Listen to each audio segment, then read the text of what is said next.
Particles of matter हैं, they are constantly in motion, वो क्या करते हैं, कॉन्टिन्यूसली मूव करते हैं, and because of that they possess kinetic energy. Kinetic energy वो एनर्जी है जो किसी भी बॉडी के मोशन की वजह से उस बॉडी में एग्जिस्ट करती है, ठीक है। काइनेटिक एनर्जी की डिटेल्स आप पढ़ोगे फिजिक्स में। Right now we are going to talk about these particles. अगर आप जैसे एक रूम में इंसेंस स्टिक या अगरबत्ती जलाते हो, right, so you get the fragrance, उसकी जो खुशबू है वो आपको दूसरे रूम तक आती है। खाना बनता है तो भी आपको खुशबू किचन के बाहर तक आती है, राइट। दिस इज बिकॉज जो एयर में पार्टिकल्स प्रेजेंट है फ्रेग्रेंस स्टिक की वजह से, या परफ्यूम के केस में परफ्यूम की वजह से, या खाने की वजह से, जो भी पार्टिकल्स प्रेजेंट है, these particles travel in the air. वो क्या कर रहे हैं, वो एयर में कॉन्स्टेंटली मूव कर रहे हैं। Because of that we can get that fragrance in another room also, okay, so we can say that the particles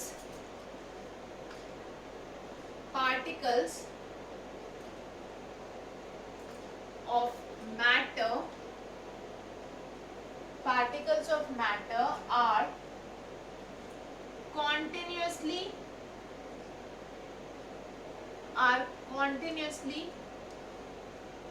moving। जो भी पार्टिकल्स ऑफ मैटर है वो कॉन्टिन्यूसली क्या कर रहे हैं, मूव कर रहे हैं। So you can write down due to the motion these particles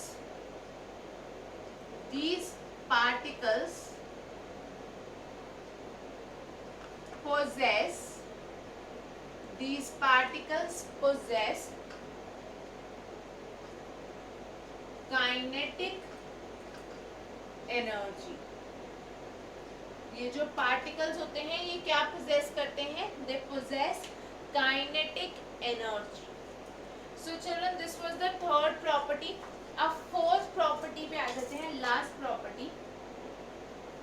जैसे वाटर है, वाटर जब मूव करता है थ्रू द टैप, ठीक है, टैप से जब स्ट्रीम ऑफ वाटर आती है तो आप अगर उसके बीच में से अपने ऐसे हैंड को मूव करोगे, the water particle still remain intact, ठीक है। ऐसा तो नहीं है कि वहां से कट हो जाता है और उसके बाद दोबारा पानी बहना बंद हो जाता है, right, that does not happen.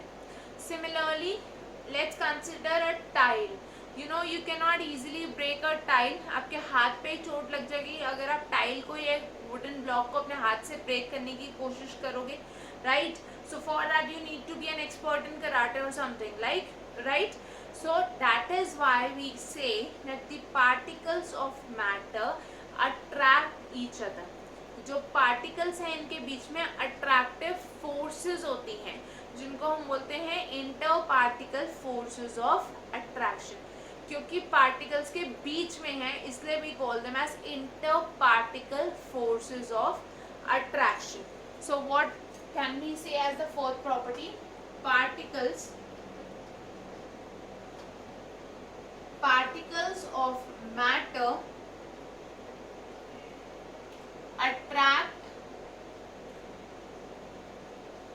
each other, okay।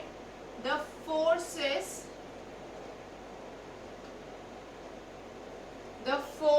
of attraction between these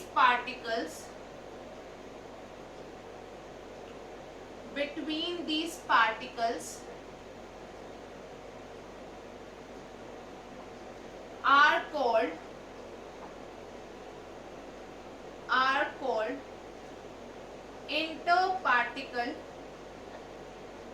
interparticle forces of attraction। तो इन पार्टिकल्स के बीच में जो फोर्सेस होती हैं उनको हम बोलते हैं inter particle forces of attraction, ठीक है। इसकी वजह से ये पार्टिकल्स एक दूसरे को अट्रैक्ट करते हैं। सो ये जो चार कैरेक्टरिस्टिक्स हैं पार्टिकल्स ऑफ मैटर की, they are very important and this question is many times asked in the exams. ठीक है, that what are the characteristics of particles of matter? So as we have seen, there are 4 characteristics. First is that they are extremely small. Secondly, they attract each other due to interparticle forces of attraction. Thirdly, they have spaces between them, and fourthly, they are constantly in motion. So children, ये थी characteristics या properties particles of matter की. Now we shall move to the next topic, that is states of matter.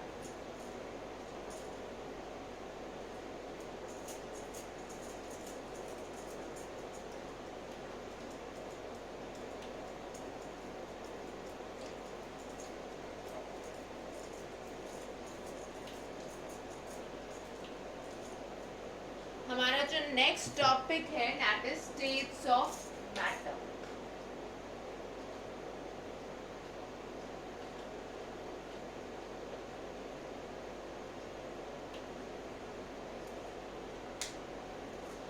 Children, जब भी हम states of matter की बात करें, स्टेट्स ऑफ मैटर मतलब the different forms in which matter can exist.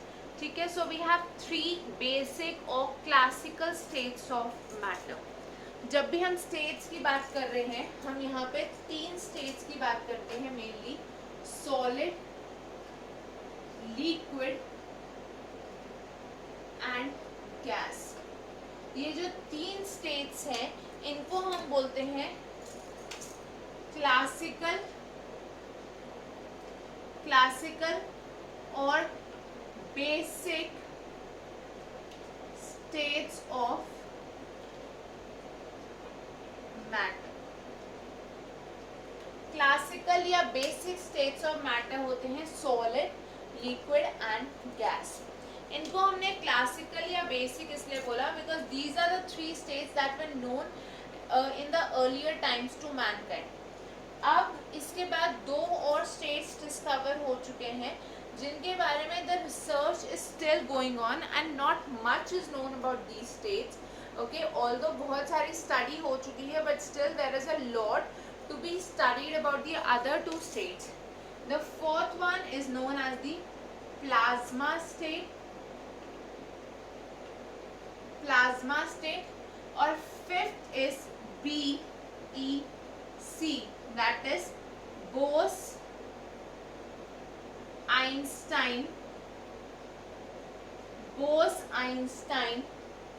condensate.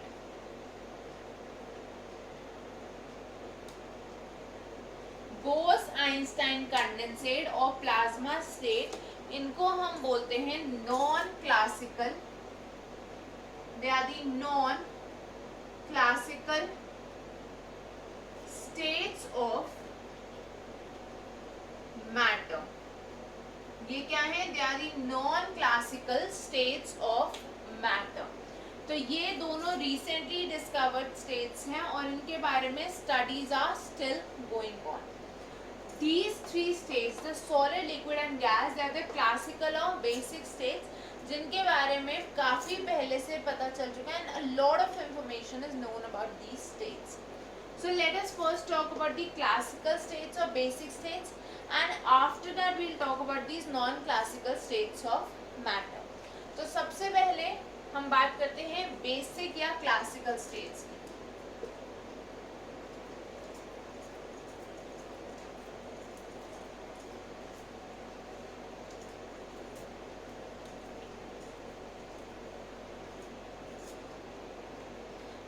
अभी जब हमने कैरेक्टरिस्टिक्स पढ़े तो we studied that the particles of matter have spaces between them. इन स्पेसेस को हम बोलते हैं इंटरपार्टिकल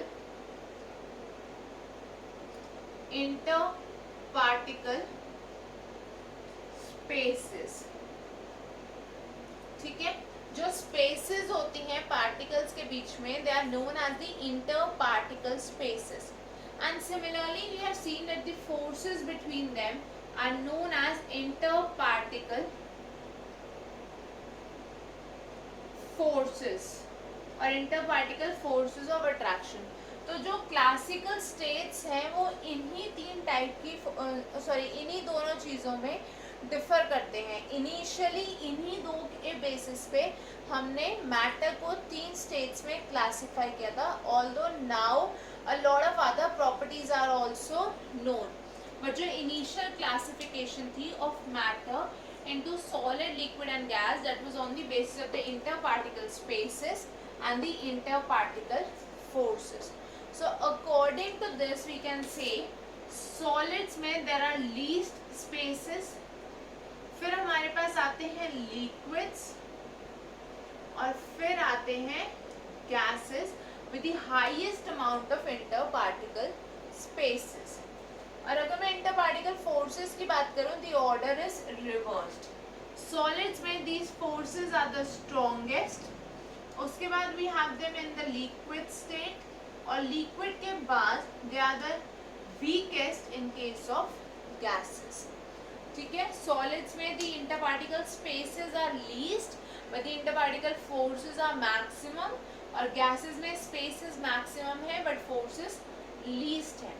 चिल्ड्रन ये काफी हद तक अंडरस्टूड भी है, सेल्फ एक्सप्लेनेटरी भी है. ठीक है, जब स्पेसेस ज्यादा होंगी पार्टिकल्स के बीच में, that means they are not much attracted to each other. इन पार्टिकल्स के बीच में जो स्पेसेस हैं वो अगर ज़्यादा है, मतलब इनके बीच में जो फोर्सेस एग्जिस्ट करेंगी वो कम करेंगी, and because of that the forces are least in the case of gases, क्योंकि यहाँ पे स्पेसेस सबसे ज़्यादा है.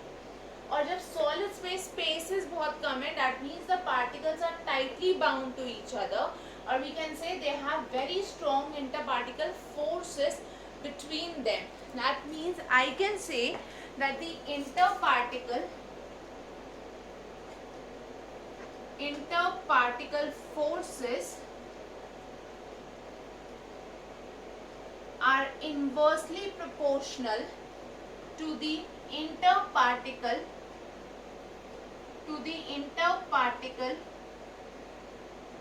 spaces. जो इंटर पार्टिकल फोर्सेस हैं और इंटर पार्टिकल स्पेसेस हैं, इन दोनों के बीच में there is an inverse relation. ठीक है, higher the inter particle spaces, और I can say greater the inter particle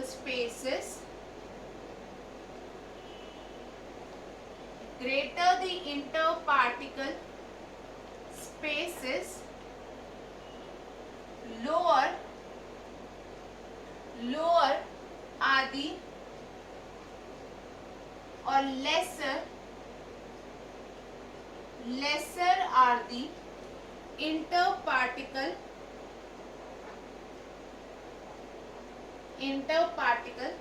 forces, or an even better term would be weaker. जितनी ज्यादा इंटर पार्टिकल स्पेसेस होंगी उतनी ही वीक होंगी इंटर पार्टिकल फोर्सेस.